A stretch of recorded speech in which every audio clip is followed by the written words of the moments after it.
Hi, Pranay. Hi, Dr. Groat. Hi there. Welcome to another episode of the New Resilience podcast. The aim here is to talk to, again, veterans, experienced folks like you in the field who, seen the travails and just learn from your journeys. So, really excited for the conversation. So, let's start with maybe story time. What got you into this space? Yes. Well, thank you so much for having Yeah. me today. It's a great honor and pleasure. Um, so, what got me into the mental health space? A couple of things. One was my own mental health journey. Hmm. That as a young man growing up, in a family that wanted a certain kind of direction for me and really wanted me to go into the ministry, Okay. actually. Wow. And I said, not sure I really want to feel called to go into the ministry.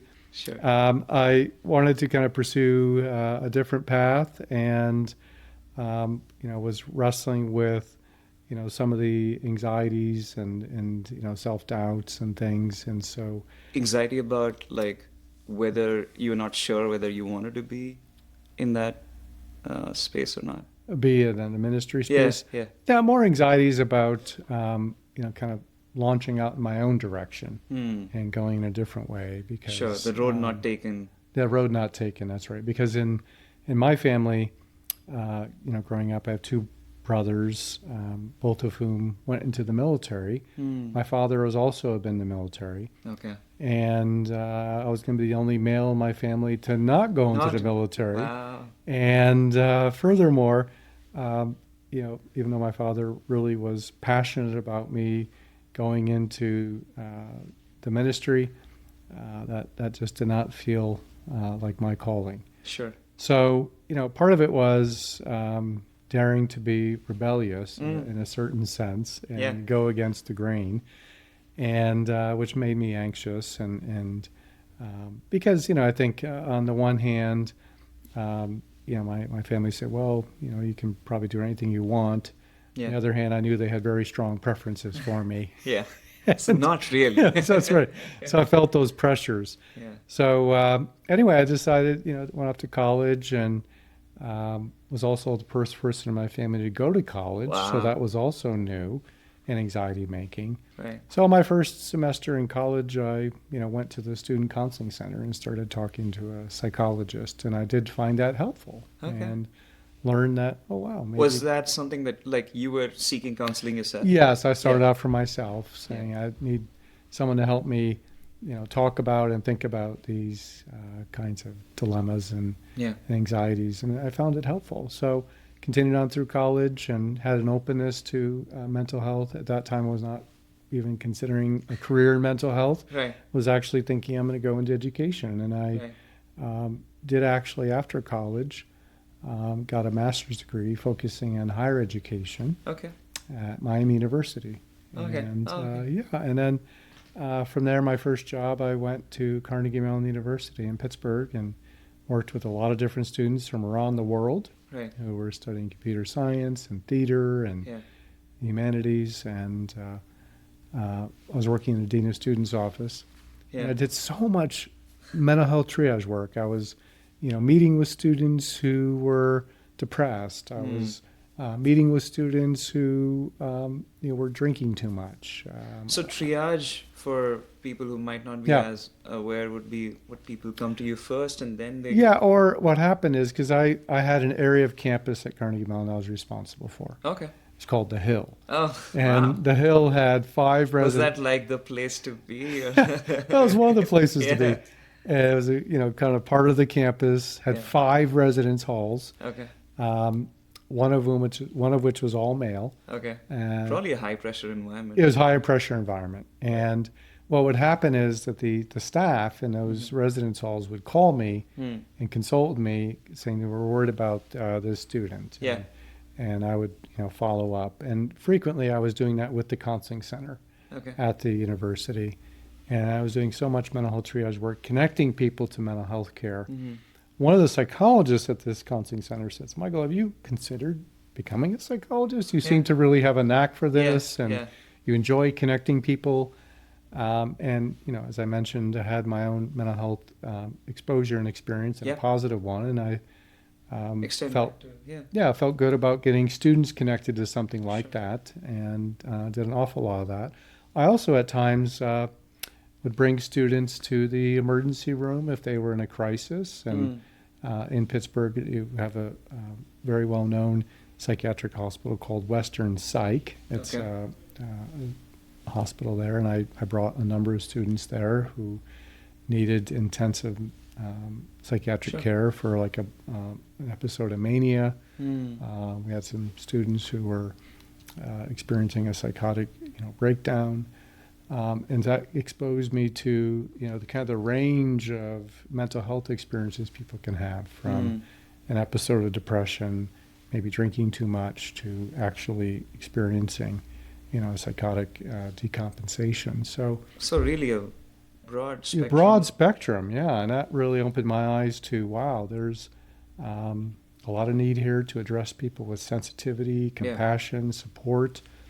And I decided I had interest in going on for a doctoral degree, Yeah. and it became clear to me that I think I want to go on and get a doctoral degree and work with college students and be a psychologist at a campus. Right. And so I went off then to a doctoral program in psychology to focus on Where was this? the University of Albany Okay. in upstate New York, to focus on, working with people clinically. And during my time as a graduate student, I got exposed to residential programs and hospitals. Mm. So this became a new frontier. Right. Okay, now I'm working with people who are hospitalized Right. for So much mental more health, acute. much more acute, and I get more and more interested in Yeah. that aspect. And then I learned about a place called the Austin Riggs Center, which offered long-term intensive psychotherapeutic treatment. I'm Yeah. like, wow, this is a place where people with, significant challenges can get really intensive care. And I went and learned more and more about that. And after my graduate program, I became a fellow at the Austin Riggs Center to learn how to work with people. I really liked the model, Yeah. which was a very relationship focused, being there with someone to help them work through their difficulties, grow and learn, and improve their lives. And so it's been this So the sense progression. but like a common thread of just helping people and getting- Yes, that's right. Really being, I think because my own life, I've had, different journeys and transitions, and I've had to deal with change and some of the stress and the turmoil and the pain of change, that I have developed a compassion for people, and I think a real empathy for what people are up against, and I enjoy really tuning in and listening to people, Yeah. and I feel like it's allowed me to put all that to good Yeah. use. And so that was a fascinating journey into mental health. So, I mean, as we imagine, or like as we see today, like clinician burnout is like a huge thing. So I'm sure like it's not been an easy job over the years, or like an easy career. What has kept you sort of like motivated? Yeah. Yes. I think one of the things that I learned at Austin Riggs that was super helpful was I had a supervisor there. His name is Ed Shapiro. He was the CEO at the time, and he used to supervise me in my work with patients. And, he used to talk with me about being a presence in the room, Mm-hmm.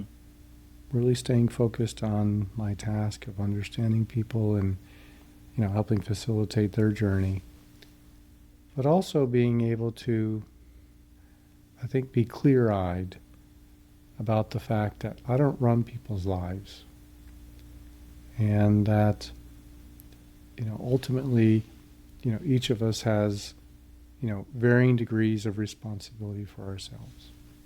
And so I think I have learned over time to be able to tolerate and focus on everything that I can do, and also be able to recognize my limits Mm. and be able to let go of the fact that I don't have ultimate control. Right. And that has really helped in my career. That every day I'm thinking about, in what way can I make a difference today? Where can that impact be? And then also at the same time being able to take a step back and say, okay, I did my piece of work today, and I Right. can, let that go. The other thing that's like, I think very unique about sort of like your journey is that you've, like you mentioned, came from the clinical background, but Yes. now you've taken on the role of CEO. So Mm-hmm. is that kind of like somewhat unique? And then how has that journey been for you, like going from the clinical side to the operator side somewhat? Yeah. It's a great question. The thread that I see carrying throughout my life was that, as I went to these, private Christian academies growing up, and I learned about the servant leader model of leadership, where you're Interesting. there to try to serve and, Mm-hmm. care for your community. And I feel like in many ways that I've internalized that, and it has carried throughout my life. I think I've built on that and have elaborated it in that I think about not only the difference I can make in the training I've gotten to work with individuals and groups, Mm-hmm.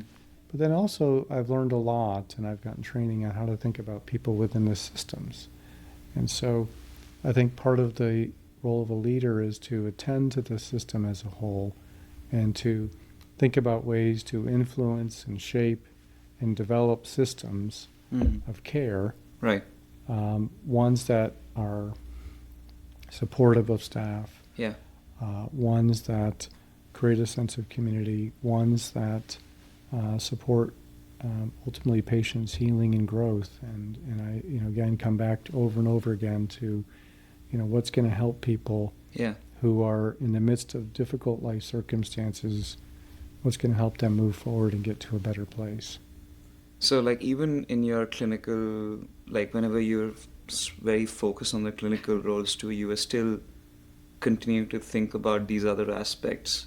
Yes, like the system, you mean? Yeah, yeah, yeah. Yeah, I think, yes, I move fluidly in my mind between the individual Yeah, and the context of a dyad in terms of me and the patient, yeah, me and someone else. I think about a group. Of course, I think about the family. But I do think a lot about the system and, each component of the system yeah, as an important part of the whole. And I think that perspective helps me also think about an institution like Lindner and what function it serves on behalf of society, that we, for the region of Cincinnati, for the national population, we serve a very particular function, Right. which is people turn to us who are saying, we need a safe haven. Right. We need an asylum, if you will, Yeah. a place of peace and a place to kind of restore ourselves. Yeah.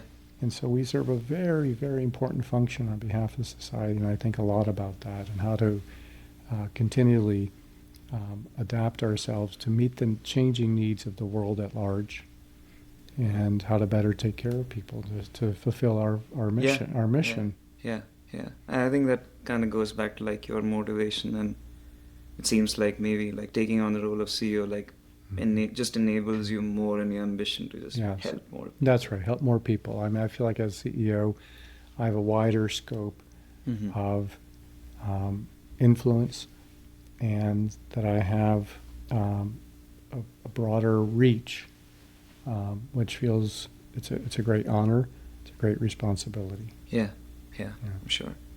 And I'm sure like the clinical aspect does give you certain advantages in like Yes, being able to ultimately shape the patient experience. yes, it does. And I think one of the things that I have learned is to learn how to listen and learn from Right. people's experiences. I mean, years ago, back when I was in training at Austin Center and learning, different ways of thinking about conducting therapy, I did read a number of Sigmund Freud's papers And, Freud as a neurologist was trying to make sense of people. Mm-hmm.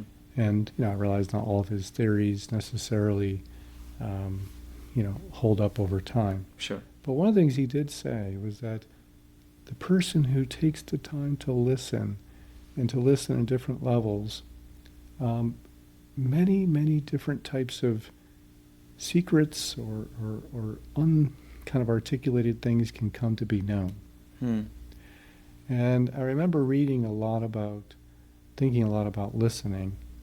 And I take that with me, that as I listen to patients, Mm-hmm. I listen not only for what they're saying, I also listen for what they're not saying, what they maybe haven't said in terms of, pain points, Mm-hmm. anxieties. Right. And I use them to inform my thinking about how we can do even better. And an example of this was I was at the medical clinic. I remember a patient one time asked me if it was against the rules to talk about her suicidal feelings. And I said, well, why would it be against the rules? Yeah. She said, well, because when I talk about it, all these things are put in place to try to make sure I don't kill myself. And I thought maybe it was prohibited. Oh. And I was like, oh, that's interesting. So she said, yeah, I've talked to some other patients about it, and they had the same question. Wow, that's fascinating. So then Yeah. I set up a meeting Yeah. for patients to talk about suicidal feelings and their questions about it. To open the conversation. Yes. And what came from that was I started talking more and more to people, and they're like, well, these aren't feelings we talk with anyone about. Mm. Like, you're kidding. Well, And yeah. so then what happened was, what evolved was I developed a group called Suicide Resilience. And it was a place set aside. Love the name. Yes. Because it was about not only the wish to die, what also, Yeah. but in identifying what contributed to that, but then how one might work through it. Yeah. And that grew out of the patient experience, the Right. patient journey, the patient's struggles. Just the fact that you were willing to listen. Yes. And then I developed something Yeah. in relationship to that. I did all this research and studying about suicidality and Yeah. what contributes to it, and looked at the research literature, and I developed kind of a curriculum, Yeah. and I brought it to patients and said, what do you think? Yeah. And they're like, wow, that's so No helpful. one's ever said that. Yeah. And so I think that's the kind of that innovative spirit. And that's Right. another thing I love that links to leadership is identifying opportunities Mm. and looking for ways to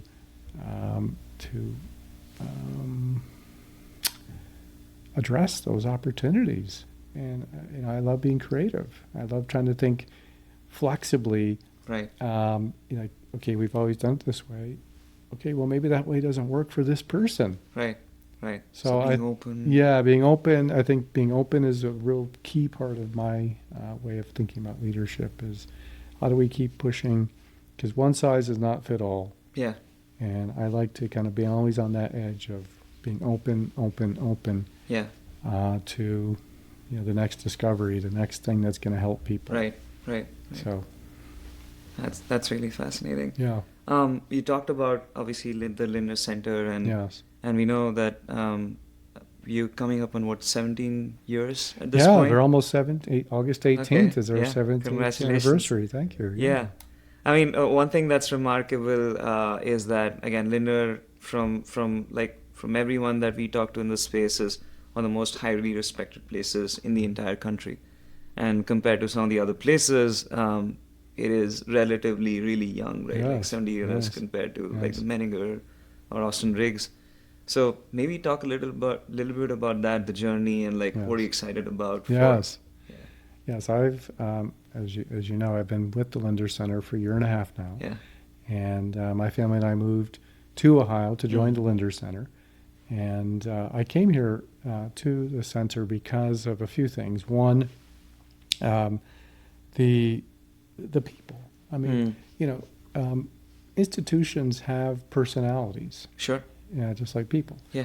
And when I visited the center and connected with people, what came through to me was a sense of kind of down to earth, genuine warmth. Right. And but also with it, I was struck by just how many staff had all this specialized training. Right. And I'm like, this place is packed with a lot of Talent. yes, a lot of great resources. And I don't think people know about it. Right. Like there's this neuromodulation center. There's all this wonderful work with TMS and ECT, and then Right. there's these experts with bipolar disorder done all this research, and then there's people who specialize in OCD and eating disorders, and it's like you hear about the Lindner Center, but when you kind of open it up and you look at all that's in it, I was like, dang, that is impressive. And Yeah. it has this academic affiliation, which Right. meant a lot, and the research component. So, we joined, and I think it's quite a powerhouse. I think it's a testament to my predecessors and the Lindner family that they came together with a vision of bringing together a lot of talent Mm-hmm. with a lot of heart. Right.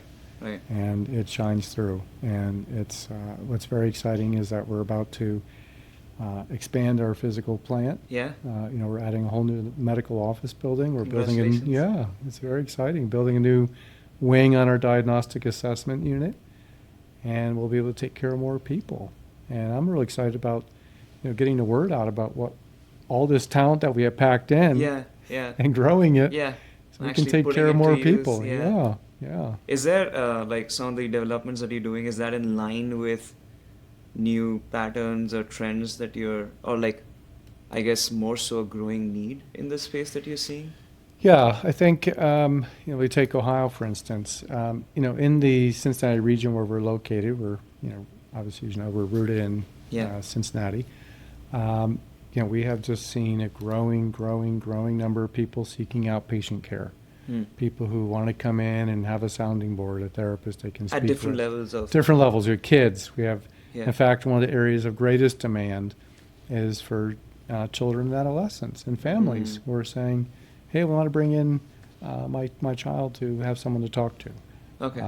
And so I think what I've seen in my lifetime is a gradual destigmatization of getting mental health service. Right. Now, that's not true of every group or every Sure. culture or part of society. But we see a lot of openness, especially young people. And right now, the two kind of populations where we see the greatest amount of growth are people between the ages of 18 to 30 Okay. and over the age of 65. Over the age of 65? Yeah, which is interesting. Yeah, If you that's think about, interesting, think about the United States. Yeah. United States, we have this kind of, aging population. And more and more people are living longer. Right. And a number of them have, as they move into retirement or, various life transitions or face illness, have, mental health challenges that come up. And so we're seeing a lot more people come to us for care. Okay.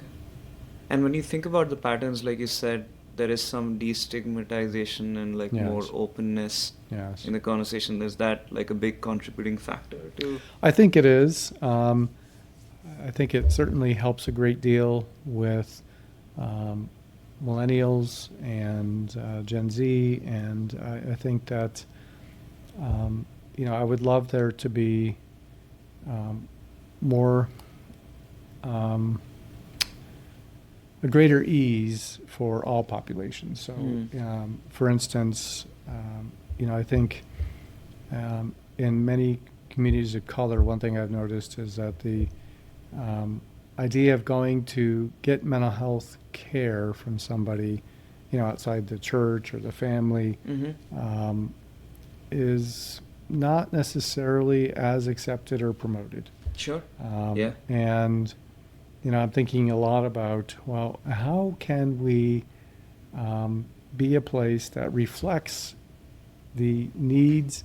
How do we first look more like some of the communities that we're Like literally. we're not, literally look more like some of the communities we're not serving right now. Right. For example, as you and I have discussed before in other conversations, this Cincinnati region, we have a number of people coming to the region to work for GE Aerospace or work for Procter & Gamble or other major, Fortune 500 companies from India, from Pakistan, from various Asian countries. And how do we um, create the kind of therapeutic environments that are going to Mhm. really reflect the needs of those communities and speak to them and where they feel invited. Hmm. I think we have work to do in that regard. I think that's a place for us. And then there are ongoing historic needs to serve members of the African American community and Hispanic communities. I think Yeah. there's more to try to understand and figure out again, how do we think outside the box on creating therapeutic environments that reflect the needs of all people. And I think there's opportunity to do Yeah. more of that. I'm hoping in this new space and the new opportunity we have to literally provide more, that we begin to find some solutions to those questions. Are you, is there like a particular vision that you have of like what those solutions Well, might look like? one thing I have been thinking about and envision is I'd love for us, because right now we have clinical care, we have a research institute. I would love for us to have, you might call it a people development institute, where that would be the kind of umbrella to oversee, all of our training initiatives and educational initiatives, but also something that would help us build pipelines for future generations Yeah. of mental health workers that reflected the diverse communities. Right. So, for instance, could we work with Procter & Gamble or P&G or other corporations to sponsor kids who might go into mental health and Right. maybe they become social workers, maybe they become psychiatrists, maybe Yeah. they become psychologists, maybe they become nurses, but that we're building pipelines for the future of clinicians who look like Yeah. and reflect the diverse communities Yeah. that exist. Yeah, I mean, because I would imagine that the need is only growing. Needs only growing. I think Only it's grows. only going to grow, and I think we know demographically the United States is becoming a more diverse nation, Right. I think we have to do more to try to address that and proactively. Right. Right. All right. One question that I would be interested to ask is, if you had a magic wand to wave, and if there's a Yeah. to kind of see like the ideal state of like the space, or Yes. like what would that? Yes. Well, the first thing I dream of is I do wish that at a national level Mm-hmm. we had kind of a shared mental model or shared vision as a country for what it means to include mental health as part of health. And what I mean by this is, right now, if, God forbid, you or I had a stroke Mm-hmm. and we went into, a general medical hospital for a stroke, we might be in intensive care for a while as we try to, Yeah. heal from the stroke and maybe restore some function. Yeah. We might step down there to a lesser level of care, and then maybe we go into a rehabilitation facility Sure. or nursing home for several months. Yeah. We don't have that same support available for people with mental health challenges. Mm-hmm. And, right now we have a fragmented system where if I'm in crisis, maybe I go into, a general psychiatric unit for a few days, Yeah. Focus on getting me functioning better back out in the community. I might face like a long waiting list.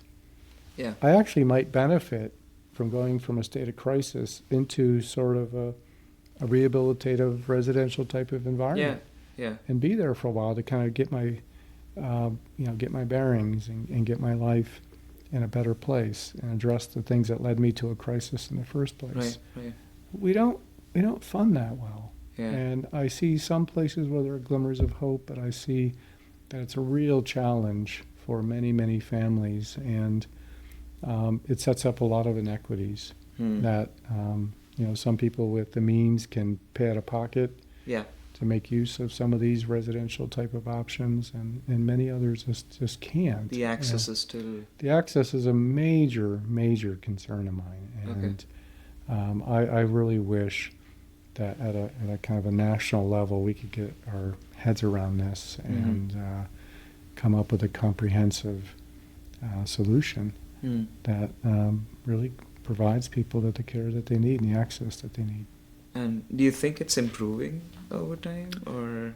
I see places where, for instance, today I was learning a little bit about in Michigan, there have been some, the insurance companies there have done more to support residential care and include that in their coverage plans, and then other places where that's not happening at all. So I think it's very mixed, and I really wish I could say my magic wand would be that we had a brighter outlook. But there are rays of hope. And social change. Awareness. It takes time. So they get building awareness, and I think really kind of building a collective effort is going to be important. Okay. All right. Just a quick rapid fire, a few questions in there, just to know you personally. Is there a book that you're reading right now, or like one that you would recommend is like, you must? I'm reading a book. I can't remember the name of the author. It's I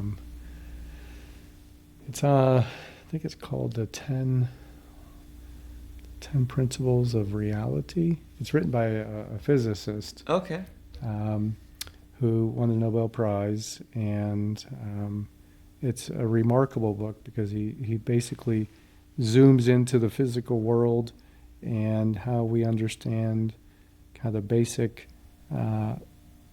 fields of energy and building blocks of all matter, and how we understand space-time continuum. And I mean, it's just a remarkable tour de force of he traces the kind of evolution of our understanding of, beginning with astronomy and, Ptolemy and Copernicus and, and Johannes Kepler and Euclid, and all the ways that they were studying the physical world, and beginning with, the stars and the planets, and then from there, identifying these kind of universal laws that nature operates by, and as the process of scientific discovery, of discovering more and more and more, and kind of this building process is remarkable to look at, and so that's one thing I'm reading.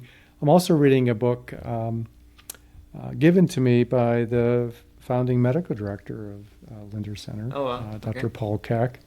It's called Nimitz, and it's about the naval commander in charge of the Pacific Fleet after the bombing of Pearl Harbor on December 7, 1941. And this was a man who was selected by Franklin Delano Roosevelt, the president at the time. And he wasn't even people's first choice. He was kind of a quieter, humble guy who, he grew up poor. He was missing a lot of his teeth, and he felt kind of self-conscious about it. So he didn't smile a lot. Not the typical image of the this army bravado. Like the Navy, like this big bravado guy. But FDR saw in him remarkable potential to really lead people, because he tuned in. FDR noticed he had this kind of emotional attunement to the sailors and the men in the military. And FDR said, the men of Pearl Harbor have been traumatized by this bombing, and I think he's the right man to lead them through and help them recover. Wow. And he did. Remarkably. So I'm reading that story. Okay. All right. So I guess it's a story of resilience. Okay. Yeah, exactly. So very topical. An unlikely hero. Maybe the last question, any movie or show that you watched recently? Okay, let's see here, movie or show. Well, let's see. Given that I have a 12-year-old daughter, some of my movie choices are often centering around things like Lilo and Stitch. My last movie I saw, very fun, but also a important story about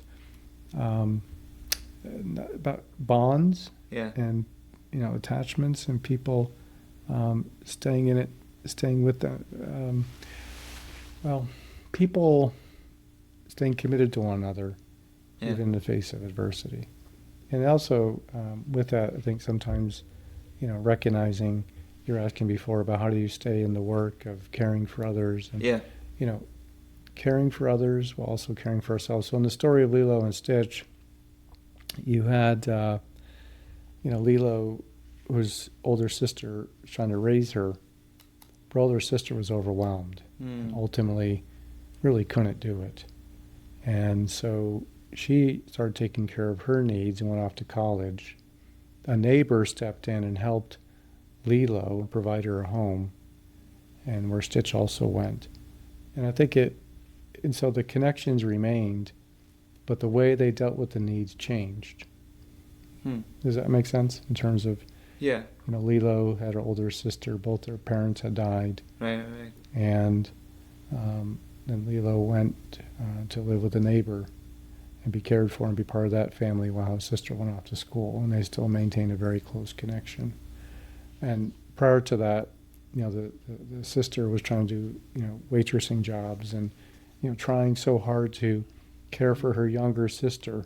Okay. And she herself was wounded by the loss of their parents. Right. And so here she was trying to do so much over her head. And so, she had to recognize, I can't do it all alone. And, she got help.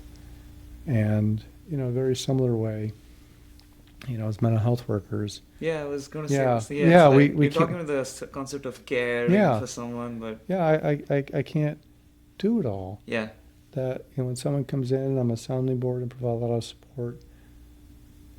Oftentimes people need other help too. yeah, Other resources, Yeah. and maybe they need a good friend. Maybe they need a pastor to provide some spiritual counsel. Maybe Yeah. they need a case manager.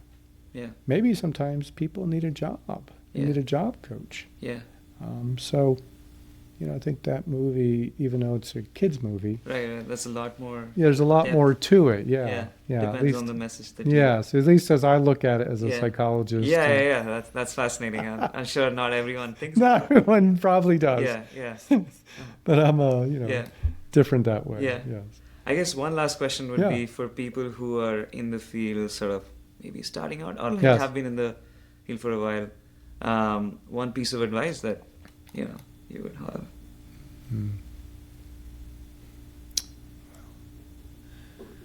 I think the first thing I think of is the importance of really learning to listen Mm-hmm. and to begin with listening, and to take the time to slow down Sure. and not rush into premature understandings. Because I find that it takes time to really get to know somebody Right.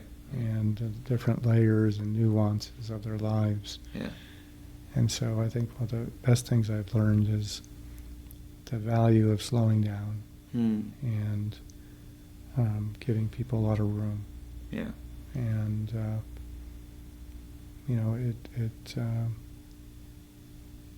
growth and change takes time. Right. So I've learned to be patient with that. Yeah. I guess in the larger scheme of things, it actually makes for better progress. to Yes, Slow things that's right. down. Yeah, you don't see nature, when you have a beautiful rose bush about Yeah. to, blossom. It doesn't rush into blossoming, Right. but something really beautiful emerges anyway in its own time. It's enough time. It's a beautiful message. Thank you so much. Yeah, everyone. my pleasure. It was a pleasure. Yeah, it's my pleasure, and I look forward to talking to you in the Yeah, future, and future. and some of your listeners, Yeah. Okay. getting to know them too.